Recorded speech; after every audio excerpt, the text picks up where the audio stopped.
this rapper and him, they all in the room together. Yeah, I go to Daddy House studio and I'm fucking with Diddy and Q-Tip, and they was in there doing. You won't believe what just blew up online.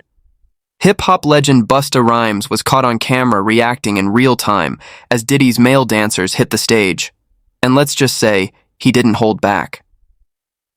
This is Busta like you've never seen him before, raw, unfiltered, and completely caught off guard. The internet is in meltdown mode, and his reaction is sparking serious controversy. Strap in. Things are about to get wild. I know a lot of people want to hear these stories and everything like that because this is stuff that happened back in the day. And then maybe that if they knew there was going to ever be a YouTube or they knew there was going to ever be social media, a lot of the stuff probably wouldn't have got played out like it did. But things happen and these are just stories from the past. I would like to use that as, what you call that? Just to clear the facts up what's going on. But it all started, we was in Atlanta.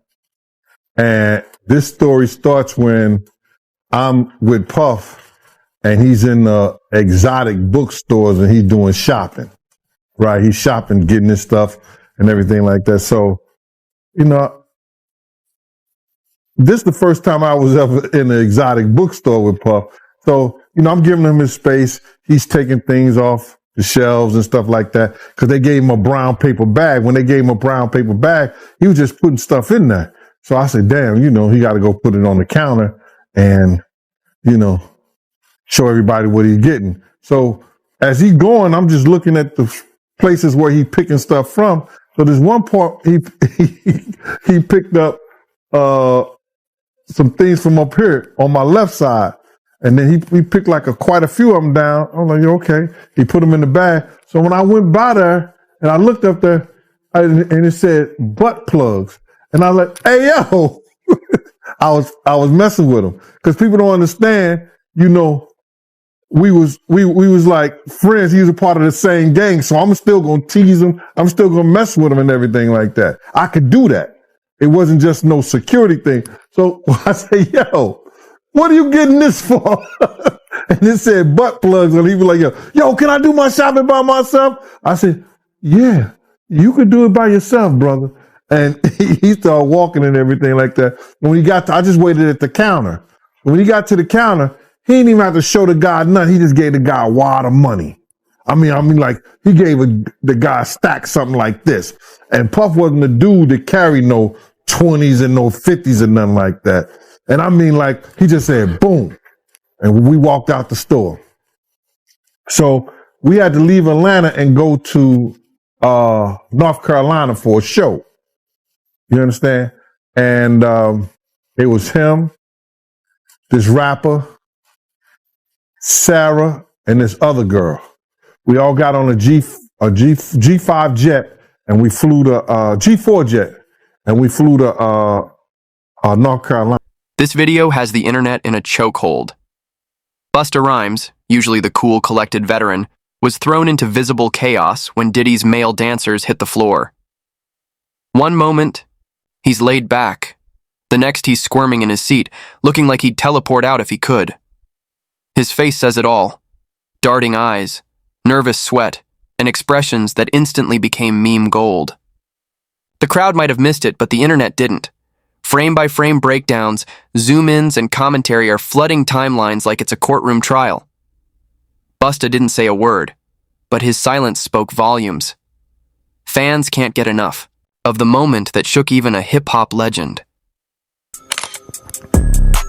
Later on that, I think that afternoon, same day, this rapper and him, they all in the room together. You know, it's Sarah, the girl, Puff, and this dude, this rapper. So I'm hearing at the door and stuff like that, like, yeah. So then next thing you know, somebody rang the doorbell. We had the presidential suite where we was at.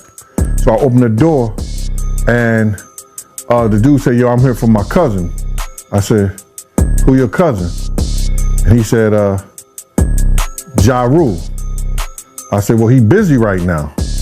He said, He busy doing what? I said, he with Puff. They're in the room. They busy. They don't want to be bothered. He said, well, I'm going in there. I said, bruh, you ain't going in there because he told me they don't want nobody to be bothering them. And he was like, yo, I don't care, man. I'm going in there. That bull like that. I said, yo, bruh, Jesus Christ had to come down here and take the air out of my body before you get in that room right there. Watch. He tried to bum rush me. I grabbed him and threw him against the piano. When I threw him into the piano, Puff and Ja Rule runs out the room. Puff got his towel, Ja grabbing his towel, but they butt the naked. And so then Ja was like, yo, what's going on? Yo, Gene, that's my cousin. He know me well, and Puff was like, yo, Gene, what happened? I said, he tried to get in the room. I told him he couldn't get in the room. And he was like, Puff looked at Ja. He said, yo, Ja said, you ain't want to go in that room because there's a lot of freaking going on. So I was like, oh, he said it was a lot of freaking going on. So that was basically that story, man. You know what I'm saying? They went back in the room. Dude felt a certain kind of way, and he left out. So I seen them at the concert the next day, and they tried to, form up against me. But my man Frank was like, I told my man Frank, I was like, yo, Frank, put yourself in that position. Somebody trying to get in the room, and Ja told you don't let nobody get in the room. What would you do? Now, y'all can do whatever y'all want to do, man, but I ain't taking no losses. He said, yo, you good, and that was it. Bro, when Ja said, you don't want to come up in there, a lot of freaky stuff is going on. You got to use your mind. What they was doing with those butt plugs. Right. This video spread like wildfire, and Busta Rhymes got caught right in the blaze. Overnight, he became the internet's main character for all the wrong reasons. Memes exploded. Old tweets resurfaced, and his name was trending before the night even ended. It was a full-blown digital pile-on, and no one could look away. With a career built on control and confidence, fans started questioning everything.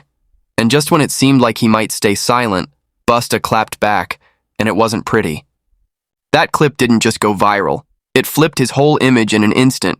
Just know, bro, like when it comes to certain things like this, it's a lot of people that who hold weight. They want me to tell stories that they experience with them. I ain't doing that though. I may have some of them come on the podcast or something. Now I am gonna have the guy who got the case against Dwight Howard. He gonna come on the podcast and talk. That's gonna be interesting. Because he hit me up thanking me. He's like, man, he felt more courageous. You feel me? He felt like he not alone no more.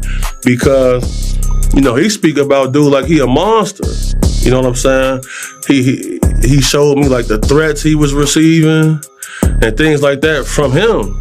So like, I'm getting a lot of support though, bro. Like the support I've been receiving, it really changed my whole life.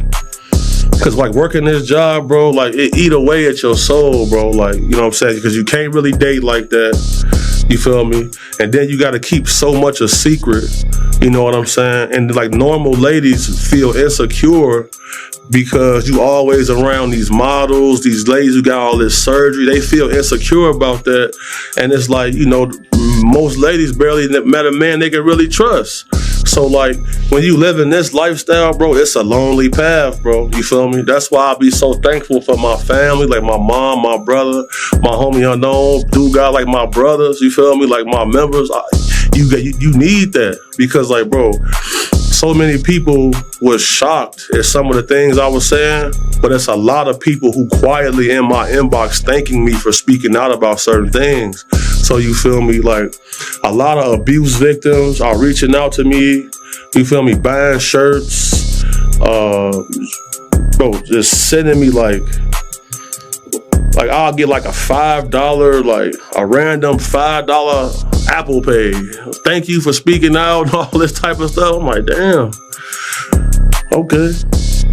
A lot of people like especially like a lot of sexual abuse survivors, Man, they coming to me every day thanking me for speaking out about certain things, for protecting women and kids and stuff like that. You really like, this just my crusade I always been on, bro. You feel me? So like, I'm not really concerned about no detractors or what they have to say, because if you got a problem, come get up with me. Period. If not, shut up or get up with me. Just when it seemed things couldn't get any wilder, Busta Rhymes dove headfirst into the chaos and lit a match on the way down. Instead of damage control, he went full meltdown on social media. No apologies, no filter. Just pure fire, calling people out, throwing shade, and lighting up timelines. Fans were stunned, celebs were side-eyeing, and the internet was locked in. Rumors swirled. Was he tipsy? Emotional? Hacked? Nope. This was raw, unfiltered Busta. He ranted about loyalty, threatened to expose people, and even dug up old rap beefs long thought dead. The posts came fast, the deletions came faster, but the screenshots? Oh, they're forever. Somewhere, his PR team was probably in a full-blown panic as he torched years of industry bridges over a clip that would have faded in days. My next guest just testified before a federal grand jury.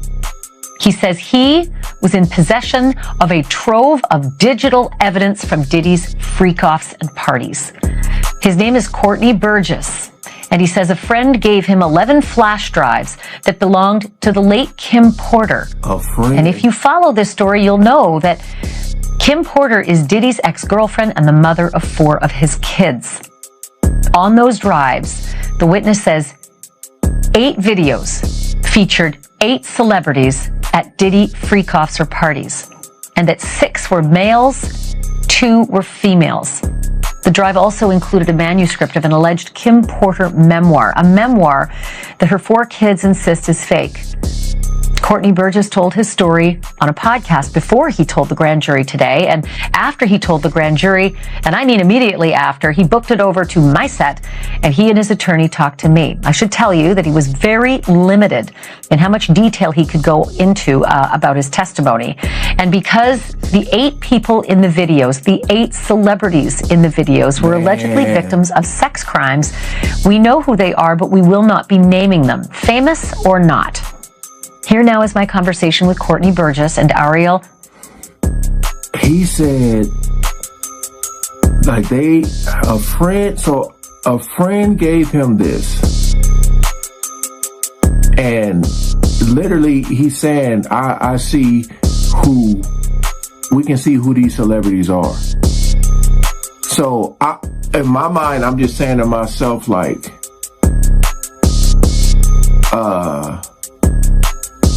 this wouldn't be part of the trial. I'm just kind of confused on, this wouldn't be part of the trial. By the time Busta finally stepped away from the keyboard, the damage was done. The internet had already crowned him the face of a full-blown meltdown.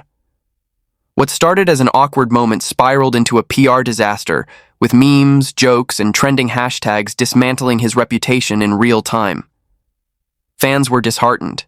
Industry, insiders were whispering, and the big question loomed.